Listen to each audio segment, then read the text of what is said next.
And we're live. Welcome to the Lakers Late Night Podcast. I am Anthony Irwin. I am bummed. The Lakers lost again. The Lakers have one more win than my beer bottle right now. You guys can all see that. They have a single win more than that. Well done, Lakers. You guys are killing it. Just so that everybody's, any future employers watching this are clear, I'm not drinking. Harrison is still a college student. Well done, man. You are thinking of your future. It's the right way to think. If only the Lakers could think about their future and play their young players in the way that you consider your future job employment right now. Well, that's why Anthony's giving me minutes. He wants to develop me. Those two voices that you heard right there were Ben Rosales, who is always the most comfortable person on this show, and Harrison Fagan. How are you guys doing? We'll start, Ben. How are you feeling tonight? I'm doing well. I just came back from a big dinner with Cornell Law alumni. I am slightly, maybe more than slightly tipsy, but of course that's the only way in which to do these podcasts and enjoy these games, so I can get my really strong takes in there appropriately, so we'll see how things go. And our sober member of the crew, Harrison Fagan, how are you doing? I'm not going to lie, I've been better. I've been fighting off. I lost my voice yesterday, mid-podcast, and so I've been dealing with that all day, and so I'm chugging tea and like an inadvisable amount of cough drops to make it through. The responsible one, Harrison Fagan.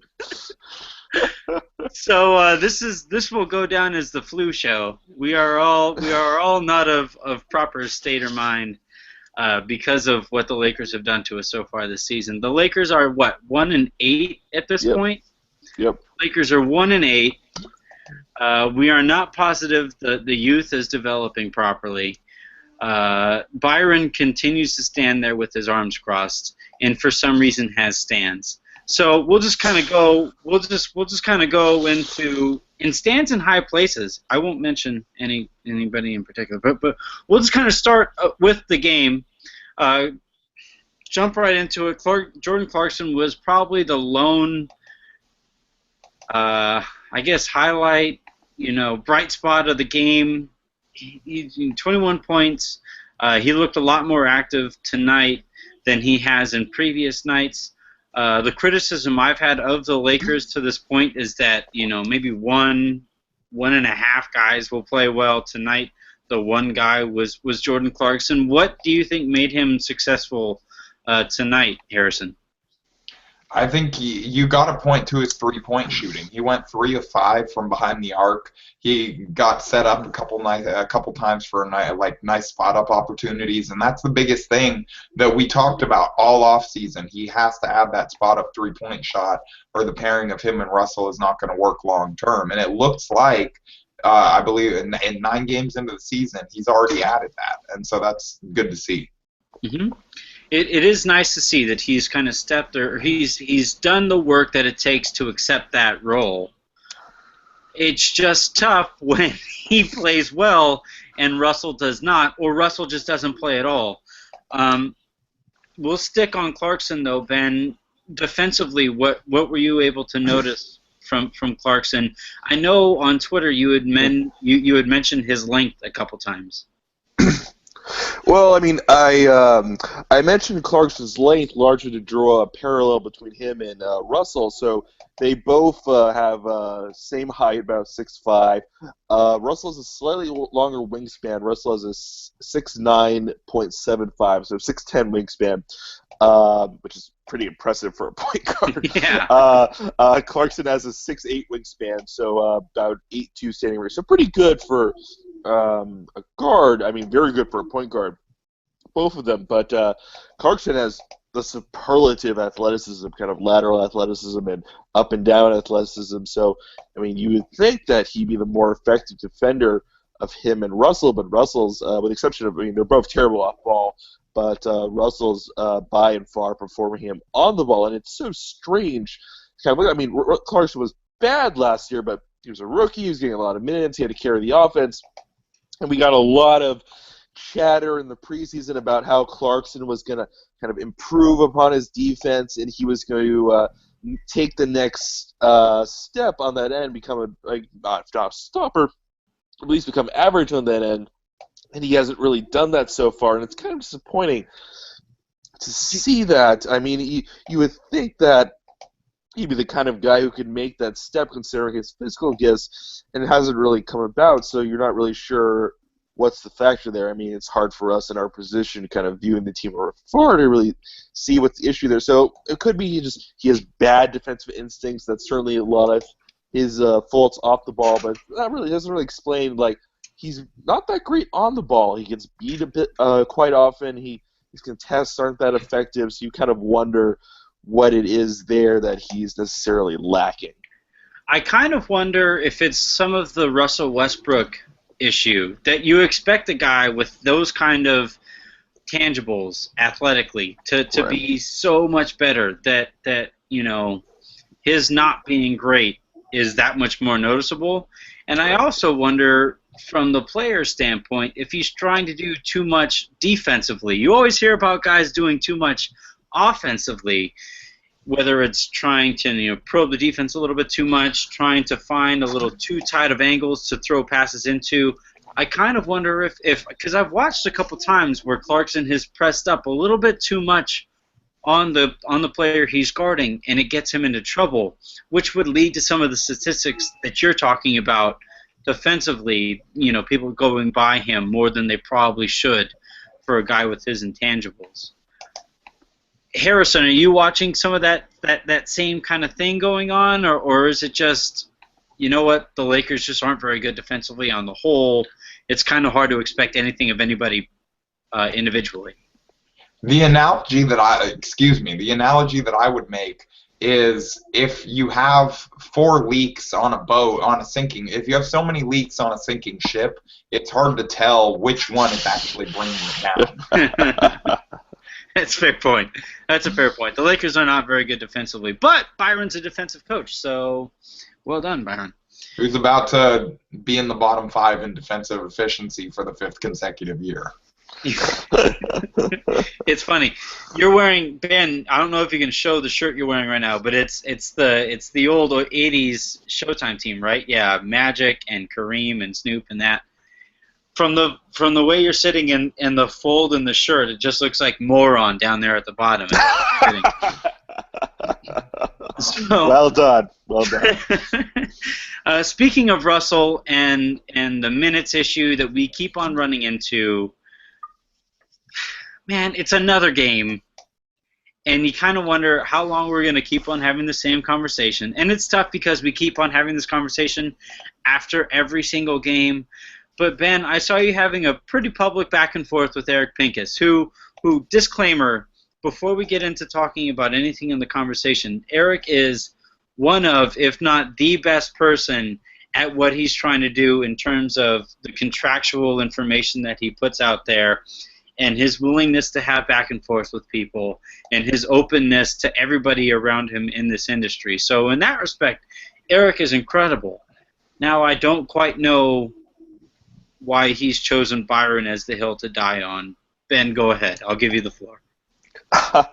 Well, I mean, at least in the context of this game, at the end of the first half, I can understand why Russell wasn't playing. He had 3 fouls, so, okay, some coaches could probably be not quite so conservative as other coaches are in that situation. But Russell's a rookie. You might not trust him as you might trust a veteran to not pick up his 4th foul and such. So at the end of the first half, I can understand that. But Russell was subbed out around the 5-minute mark-ish of the third quarter. He didn't play again until about the 4 to 5 minute mark of the fourth quarter, and he still had 3 fouls. And right. he ended up playing a grand total of 24 minutes, and Lou Williams played a grand total of 28 minutes. Yeah. And Lou Williams is a tire fire on defense, and Russell, even though he needs to improve his off-ball responsibilities, I feel he's done quite a good job, especially for a 19-year-old on-ball defense. He might be the team's best guard on-ball defense, which is an incredible thing to say about a 19-year-old player. It's very incriminating of the guys that are defending around him, though. Yes, it's not great for Jordan Clarkson, Kobe Bryant, Marcelo Huertas, and the rest of that rotation. It is not high praise for them, Not at all. But we should say Russell has done. I mean, genuinely, like, this isn't like faint praise. Like, on ball, he's done some good things, and for a 19-year-old grading on a curve, we should give him a lot of praise for that. I mean, he still has the things he needs to work out, but he's done a good job in that respect. And Byron has come out, and I mean, for good or ill, he said that these guys need to improve defensively, referring to the young guys, and they need to become better in that respect, and they need to improve. And Russell has demonstrably improved in that respect. He's trying much harder on ball. He still needs to improve off ball. I mean, but he has made some good plays in the passing lanes. He every now and then things click for him, and you can see him recognizing those opportunities for steals and such. So he's doing a good job. And this game, he was efficient. He's efficient on offense. He averaged 9 points on 3 of 7 shooting.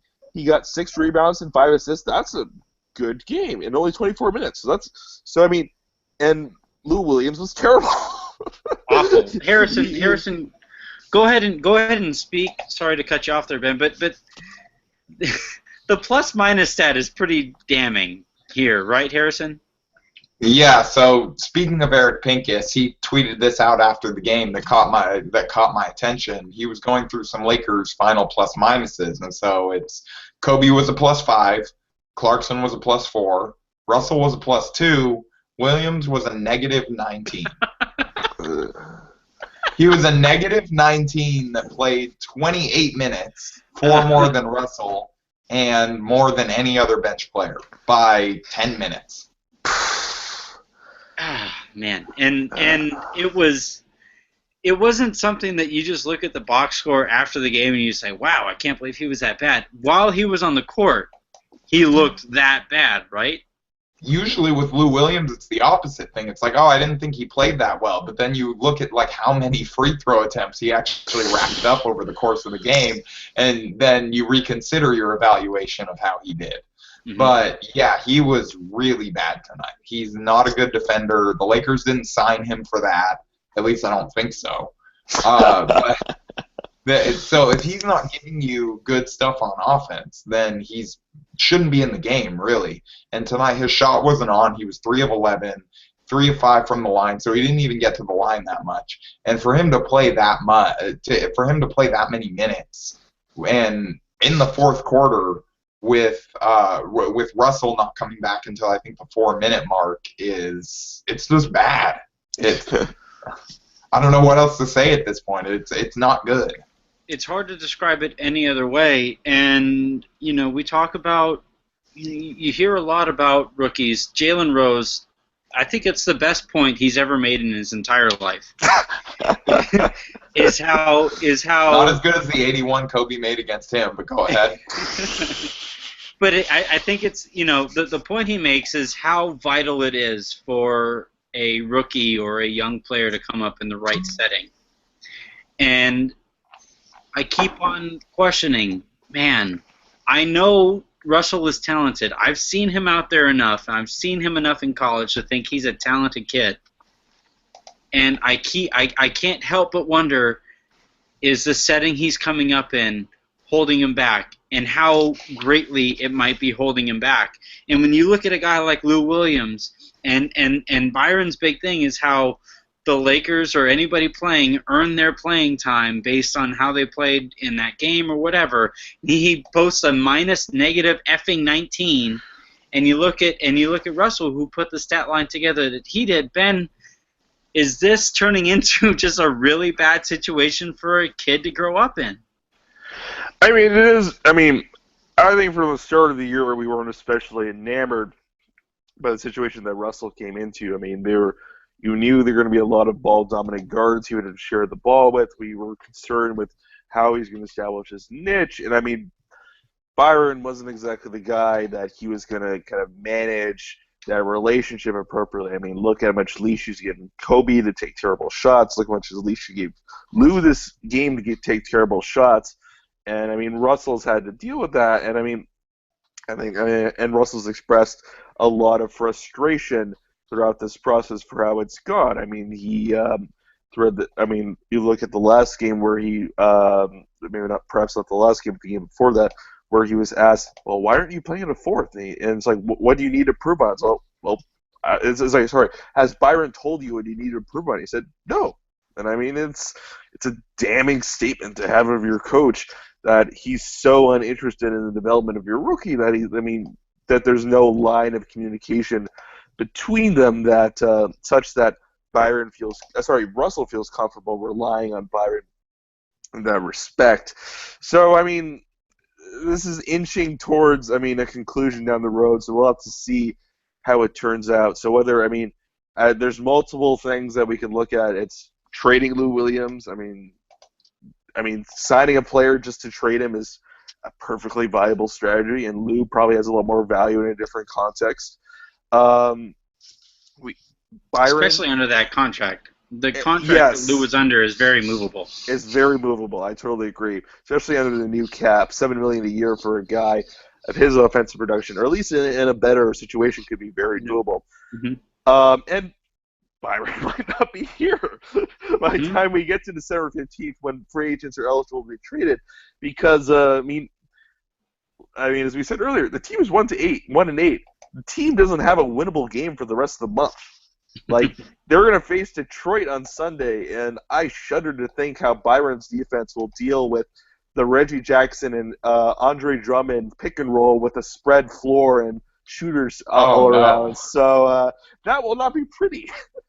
For those of you who play the DFS or the daily fantasy sports games, whether it's Fan Kings or DraftKings or FanDuel or whatever, pick up Reggie Jackson. Just do it.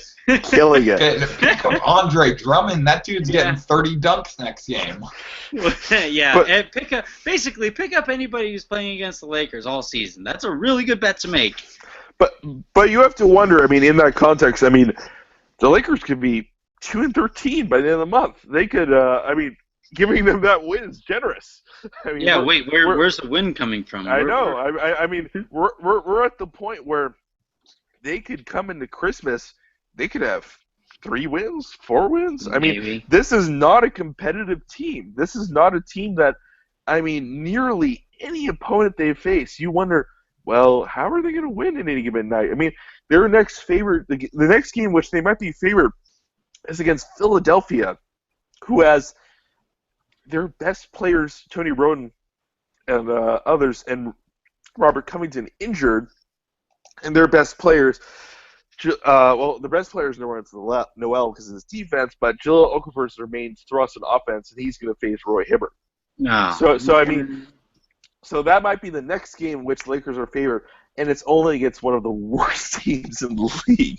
Right. So it kind of puts in perspective that Byron might not be here either. So we could continuously reevaluate where the team's going to be.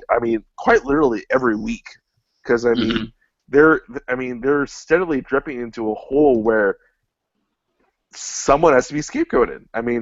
At least last year, by this point, well, maybe not by this point, maybe in a month more, everyone was injured. Kobe was hurt. Lynn was hurt. Everyone was hurt. Was hurt. Yeah. Yeah, everyone was hurt. So, they're like, okay, Byron everyone's hurt. We can't give Byron a fair shake. Like, everyone's healthy.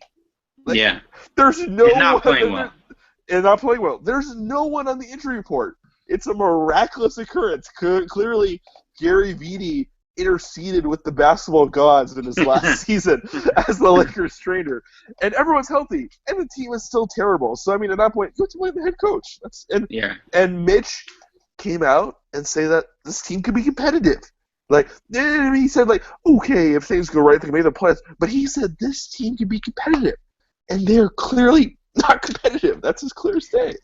Now the issue that I'm kind of worried about, and I had kind of alluded to, and Harrison, you can kind of pick up here, is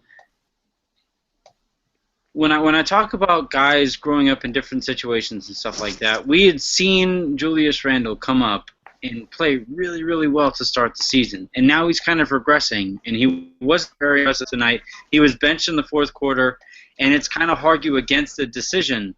And I guess the question I'm going to present to you, or the way I'll put it, is, are the rookies, do you think, playing tight as the game goes along because they're worried they might get benched for making mistakes that the veterans just tend to get away with? I've been watching the games. I haven't seen a lot of tentativeness. That's why it's been kind of frustrating to hear Russell described as not being aggressive enough, because I feel like when he's been given the ball and opportunities to succeed, he's made the right plays and he's been aggressive and he's tried. He's made mistakes, but any 19-year-old is going to make mistakes. So no, I don't know that I have seen that. But on a Russell note, you guys will probably be encouraged to hear that, and probably further annoyed to hear this, but he did have the highest offensive rating on the team tonight with 103.2. So, and the third highest net rating. Kobe actually had the highest net rating. Him and Clarkson were tied with the plus 9.3. And those three with Hibbert were the only 4 positive net rating players on the team. So, but getting back to, what do you think is feeding into, if not the tightness or tentativeness or whatever, what do you think is feeding into Randall's regression? Do you think opposing defenses are just figuring out, hey, give this guy the shot at just don't let him get by you? Is that a factor, or what do you think is going into it? You're talking about Randall. I misunderstood. I thought you asked me about Russell. That's my fault. Randall. But as far as Randall, I think some of it has to do with teams are getting a better scouting report on him. I think maybe he had a little bit of homecoming jitters tonight. It wouldn't surprise me, playing against his mom in his hometown for the first time ever as a professional. That probably gets like some butterflies going. But as far, he hasn't played well this road trip, and so maybe his conditioning isn't quite where it needs to be. He hasn't played this many games tightly packed together before. Maybe he's already wearing down a little bit. Or, I think it almost has more to do with the scouting report thing, because I don't think that I haven't seen any lack of aggression from him. He's looked to make plays, I think, when I've seen him with the ball. I would just say, I guess, I don't know if, I guess there's a fine line here. There's a difference between like a lack of aggression and tentativeness and those adjectives versus just don't make a huge mistake, because knowing that when you do, you'll probably get sat down, and it's tough to play in that scenario, I think. What were you going to say, Harrison? I was going to say, even in the third quarter tonight, I noticed it really looked like they were trying to get him going. He didn't have it. He still wasn't able to be effective, but it looked like they were going to him, and he was going to the basket. He had that nice kick out to, I believe it was Jordan Clarkson, for a 3 in the third quarter. They had a couple possessions where they ran him and they tried to get him a layup, and it just wasn't really working. Mm-hmm. Speaking of homecomings, and it's tough.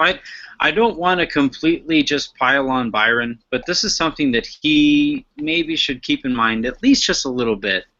But speaking of homecomings, Marcelo Huertas, who played well last game, so there's no real excuse for him to not play tonight, doesn't play at all in Dallas, where he played as an exchange student. And you would have to think he had friends and family there for the game. Doesn't play at all. Doesn't make any real sense. Ben, is this just another example of a disconnect that's kind of going on between Byron and what a player would kind of hope for from his coach? I mean, it's unfortunate in that respect. Unless we hear otherwise, though, I'm not sure Byron necessarily thought of that, but it is a sign of kind of how kind of perplexing Byron's rotations are. I mean, last game, Huertas posted 5 points, 3 rebounds, 5 assists in 10 minutes. So he played very well, and I think he had a bit of a rocky start to the season, but I think as of late in the Miami and Orlando games, he was having a tangible effect in getting the offense moving, creating movements, and creating opportunities, and I thought he looked much better. I mean, he's still, Turnstile on D, but we kind of expected that coming in, and that's not like his replacement in Lou Williams is any better on that end either. So I'd rather have a guy who is kind of running the offense much more ably in that spot, especially since Byron insists at playing Lou at the point guard position for some reason. So, I mean, more than anything, it doesn't really make sense from a schematic perspective, especially when Dallas doesn't really have the guys, at least at backup point guard, to punish the Lakers are playing Marcelo. I mean, they have Ray Felton. They have maybe Berea that could attack Marcelo. And it doesn't really make sense that he couldn't even give Huertas spot minutes in that respect. If anything, because Lou was playing terribly. So, I mean, we're find a different answer. Right. I mean, we've been Yeah. talking about Lou playing instead of Russell. I mean, Lou played instead of Huertas too, and Huertas sat, and it's really perplexing to see that that's the case. I mean, and for looking at that line, I mean, I mean, all the minutes that Brandon Bass took over Larry Nance, that was also, I mean, just something that's really perplexing. Say might have thought. Right. I'm not going to equate coaching in high school to coaching in the NBA by any means or whatever. But I remember having players who would transfer to the school that I was coaching at, and I would make a point to play them at if we played against the school that they were playing against, I would make a point to give them a little run at some point during the game, because that's just something that's cool for the people who went to watch them play and for the actual player themselves. And I feel like that's something that you could be at least slightly aware of as the game is going on. Finally, before we wrap up here today, I made a mental note as the game came to a close that Byron took Kobe out with under a minute to go, and Stu Lance immediately pointed to, yeah, he did that for a reason. This was the first night I would say that I said, yeah, Kobe's definitely retiring at the end of the season because of that kind of thing. He hasn't been very good this year. He can't get around his own anybody, and yeah, just subbing a guy out. That's the last game that the Lakers will play in Dallas this season. You saw how he walked off the court there at Madison Square Garden. Harrison, am I reading too deeply into the situation? It's highly possible that I am.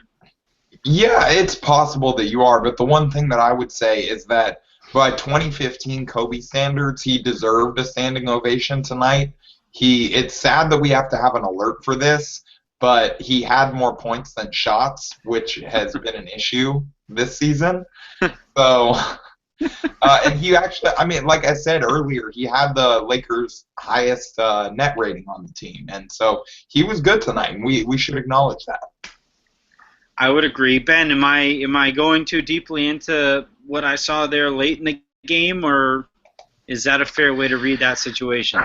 I mean, I think the coaching staff and the front office are assuming this is Kobe's last year. I mean, reading the signs as much as we can. I mean, I'm sure Kobe himself doesn't have a firm grasp of what it is, but I mean, just looking at the state of his body, where he's at as a player, and considering that, I mean, the young guys are ready to kind of take over, this is probably, it feels like his last year.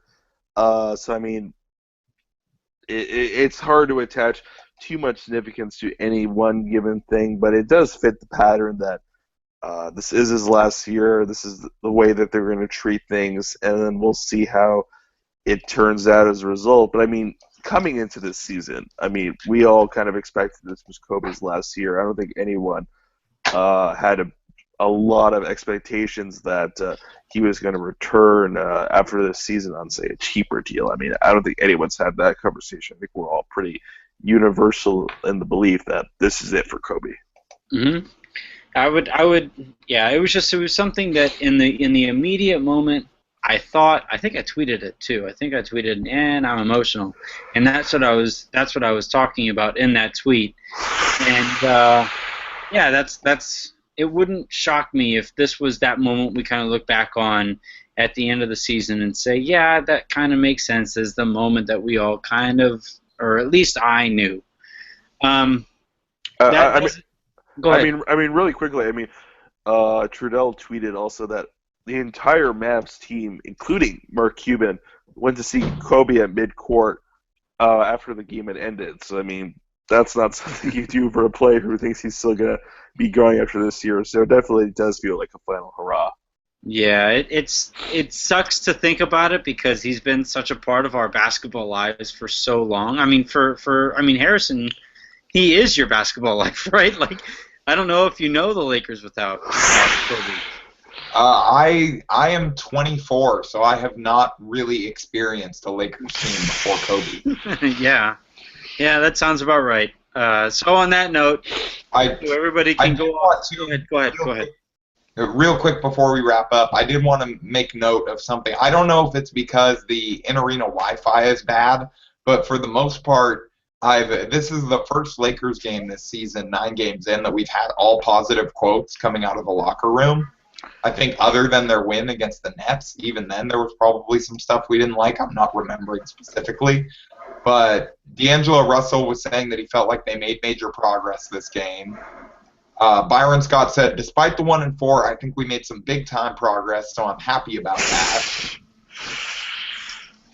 And I'm just going to end on this. We had, if you want to just feel better about the Lakers losing a lot this year, Meta World Peace wants to sum it up for you.